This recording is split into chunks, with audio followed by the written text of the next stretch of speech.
Hello. Today we're going to talk about polynomials and their degrees. So, polynomials can be classified in two different ways. One, how many terms they have, and two, what kind of degree they are, or what exponent do they have. So, let's take a look at 5. Now, 5 is just a plain number. It is considered a monomial. There's no variables on it, and so if I were to put a variable on it, I would have to put an x raised to the 0 power because there really isn't anything.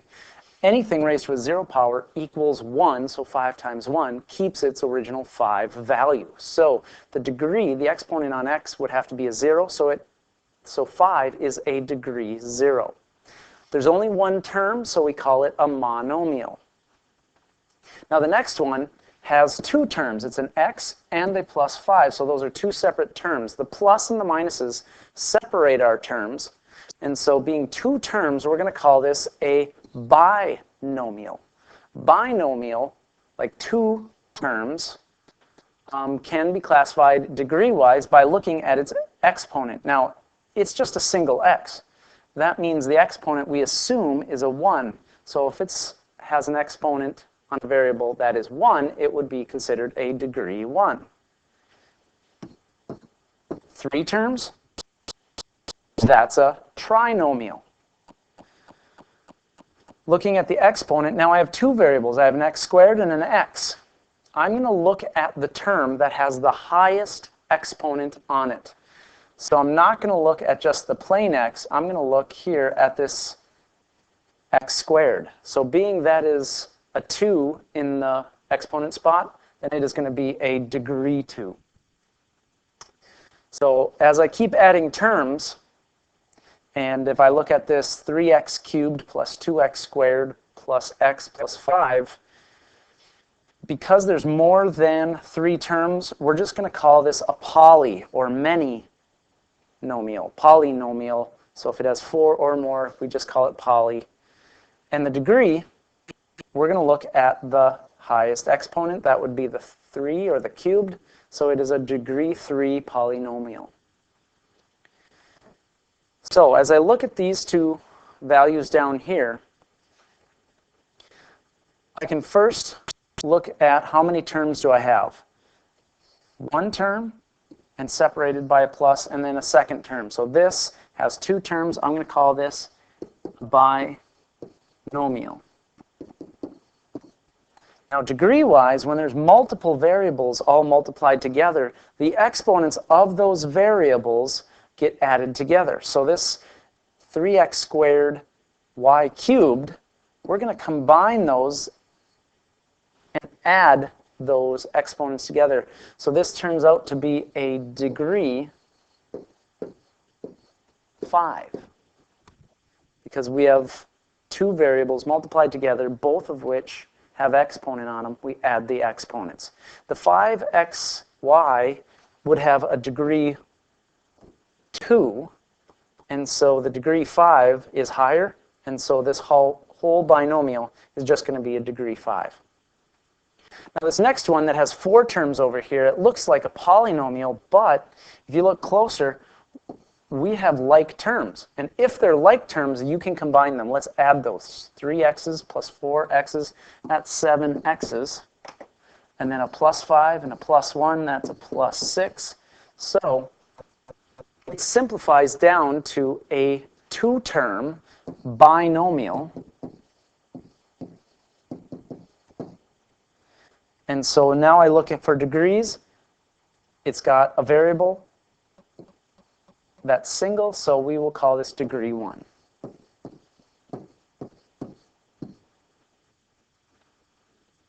Okay, so that's just how to classify them. Now, with all polynomials, we have all kinds of different operations we can do to them. We can add polynomials, we can subtract polynomials, we can multiply and divide.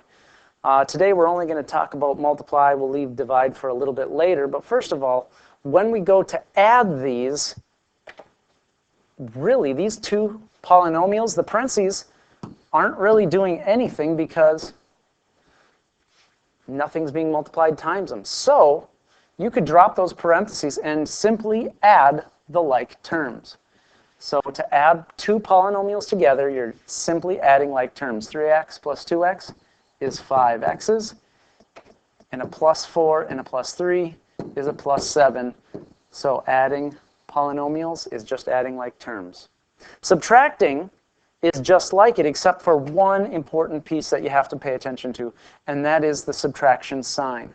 Subtraction sign has to get distributed to both of those terms. So rewrite it with that minus distributed. It's going to be a minus 2x and a minus 3. The minus 3 is what most people will make a mistake on. Now I'm going to recopy the 3x plus 4, make it a little simpler so that I can spot my like terms. And 3x's minus 2x is just a single x. And then plus 4 minus 3, now we're at plus 1. And that is how I subtract a polynomial. And last, multiplying polynomials. There's two types. The first type that we're going to talk about is this. What if I have a term that's multiplied times this trinomial here, this 4xy? It's a monomial multiplied times a trinomial. And as you might suspect, this entire thing is just going to get distributed to all three terms. Now, when there's multiple x's and y's, it might get a little bit confusing. So my recommendation is to write the 4xy next to every single term, and it'll become a lot easier.